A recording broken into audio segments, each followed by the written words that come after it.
Ak by si v sebe nosil ranu, ktorá sa nikdy nezahojí, ak by si skrýval tajomstvo, ktoré ťa neustále trápi. Toto je dojímavý príbeh Kokora, príbeh, ktorý rezonuje v srdci každého, kto niekedy pocitil vinu, samotu alebo opustenosť. Predstav si človeka, ktorý má za spoločníka len vlastné svedomie. Človeka mučeného minulosťou, z ktorej niet úniku. Človeka, ktorý je väzňom vlastného srdca. Kokoro, majstrovské dielo japonskej literatúry, nám ponúka pohľad do temných zákutí ľudskej duše. Zavedie nás do sveta bolesti, tajomstiev a neustáleho hľadania vykúpenia. Navštívte našich partnerov pomocou odkazu v popise.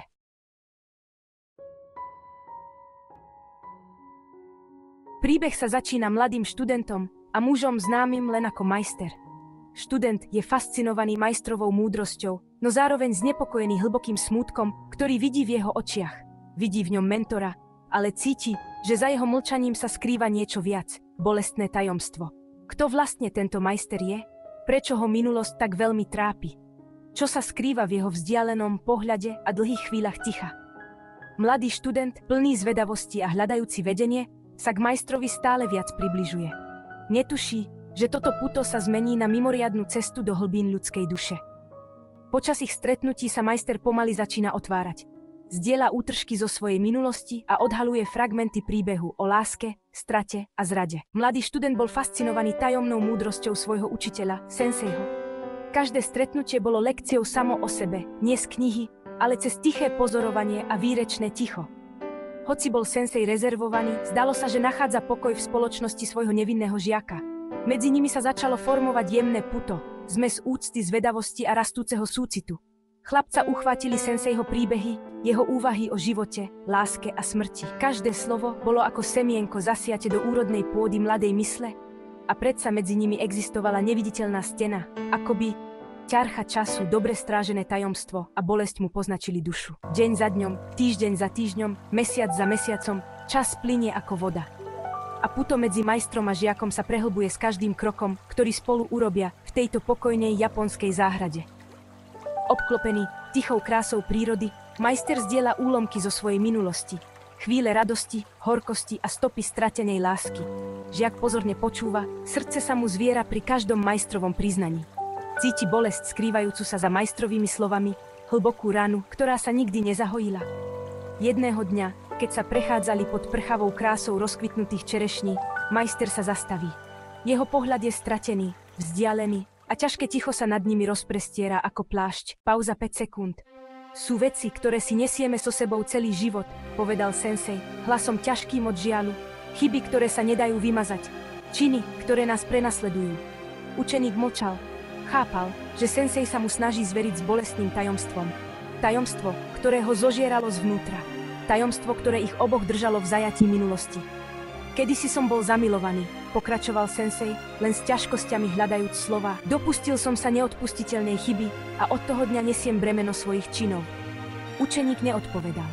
Senseiho priznanie rozdrvilo predstavu o neomylnom majstrovi, ktorú o ňom učeník mal. Videl teraz krehkého človeka, zmietaného vinou a ľútosťou. V miestnosti viselo ťažké ticho, také skľučujúce ako senseiho slová. Mladý žiak sa snažil pochopiť, ako môže jeho majster, muž s takou múdrosťou a pokojom, niesť v duši tak temné tajomstvo. Ako môže byť niekto taký dobrý, taký ochotný podeliť sa o svoje vedomosti, znášať takú ťarchu? Aký hriech musel spáchať, aby ho to teraz takto trápilo? Ako keby mu čítal myšlienky, sensei tichým hlasom pokračoval. Minulosť nezmizne, sleduje nás ako tieň a neustále nám pripomína naše chyby. Žiak mlčal a pozorne počúval. Každé slovo mu dopadalo na srdce ako kameň, ktorý bol sensei nútený niesť, ako by bojoval so svojimi vlastnými démonmi. Žiakovo srdce bilo ako o preteky a s napätím očakával majstrovo vyznanie.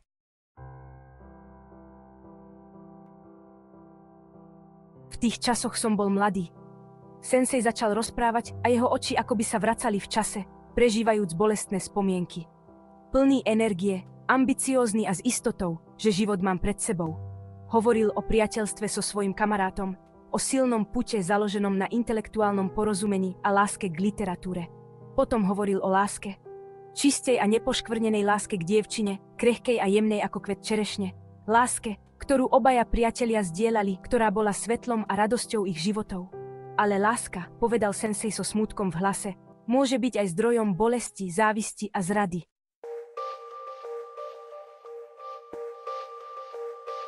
Príbeh senseiho, tak pútavý, ako aj tragický, hlboko zasiahol jeho mladého učeníka. Hoci sa odohral v dávnej minulosti, mladík v ňom spoznával ozveny vlastného života. Pochopil, že niektoré rany, dokonca aj tie z pradávnych čias, môžu ostať otvorené navždy. Kontrast medzi pokojom záhrady a vnútorným nepokojom senseiho bol zrejmý. Mladík si uvedomil, že nemôže existovať vonkajší pokoj bez vnútorného pokoja, niečo, čo sensei ešte nenašiel. Ako dni plynuli, študent začal vidieť senseiho inými očami. Videl bolesť v senseiho očiach, samotu, ktorá ho obklopovala ako nepreniknuteľný múr.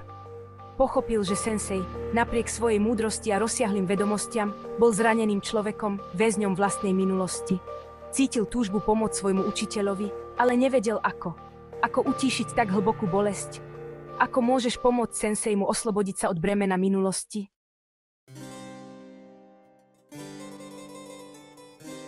Náš príbeh sa odohráva v kľúčovom momente japonskej histórie, v období Meiji. Bola to doba veľkých zmien, kde sa staré a nové, tradície a pokrok stretávali tvárou v tvár. Tento mladý študent, predstavujúci svoju generáciu, bol zvedavý, otvorený novým myšlienkam a pripravený na zmenu. Avšak sensei predstavoval staršiu generáciu, oddanú zvykom a hodnotám minulosti. Rozdiel medzi nimi odhaľoval generačnú priepasť, ktorá prechádzala Japonskom v období Meiji. Bol to konflikt hodnôt, nedostatok vzájomného porozumenia, ale zároveň fascinácia. Mladý študent bol fascinovaný múdrosťou senseiho a snažil sa pochopiť jeho svet optikou minulosti. Na druhej strane, sensei s obavami sledoval rýchle zmeny, ktoré pohlcovali Japonsko.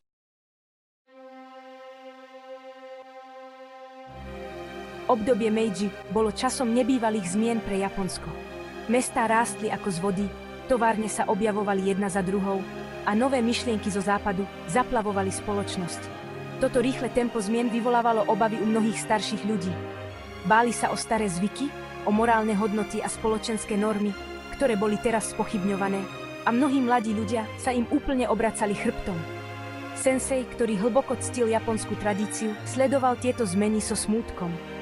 Obával sa, že Japonsko stratí svoju dušu, to, čo ho robilo jedinečným a výnimočným, v snahe držať krok s moderným svetom. Na druhej strane, mladý študent bol nadšený z nového sveta, ktorý sa pred ním otváral, hoci aj on cítil úctu k tradíciám, ktoré sensei stelesňoval.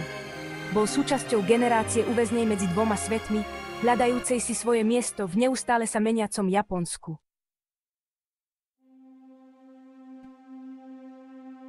Čas neúprosne plynul, sensei ho prenasledovali tiene minulosti a hlboký smútok ho zžíral s každým ďalším dňom. Jeho mladý učeň mohol len bezmocne sledovať, ako je jeho majster uväznený v klietke bolesti, z ktorej niet úniku. Jedného rána sa však stalo niečo nečakané. Sensei, múdry a tajomný majster, bez stohy zmizol. Jediné, čo po sebe zanechal, bola obrovská prázdnota a list adresovaný jeho mladému žiakovi. Učeníkovo srdce poskočilo, keď sa natiahol po liste. Trasúcimi sa prstami zlomil pečať. Každý ťah elegantnej kaligrafie odhaľoval hlboké emócie. Bol to list na rozlúčku, úprimné vyznanie. V tomto liste sensei odhaľoval tajomstvá svojej minulosti, hlbokú vinu, ktorá ho trápila, neschopnosť odpustiť si a bremeno, ktoré niesol toľké roky.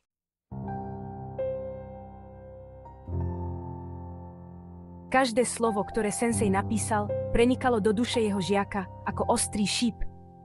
Pred jeho očami sa odvíjal príbeh zradenej lásky, zrady a smrti, oveľa hlbší, než si kedy dokázal predstaviť.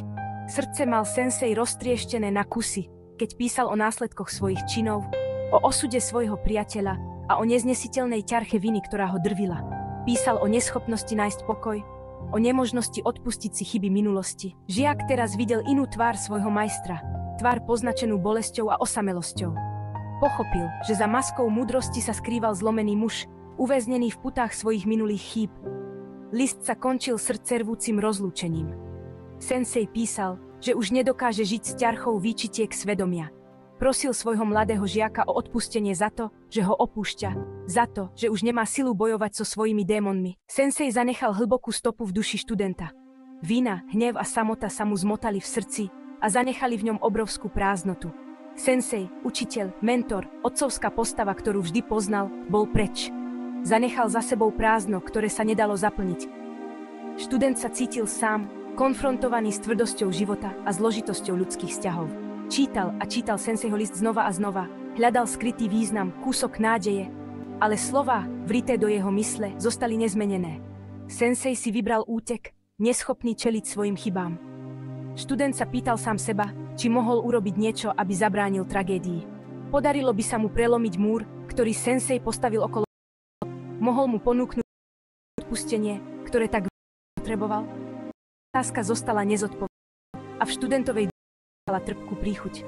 Pochopil, že ženy sú príliš hlboké na to, že sa zahojili a že niekedy nemožno odpustiť, dokonca ani tým, ktorí páchali.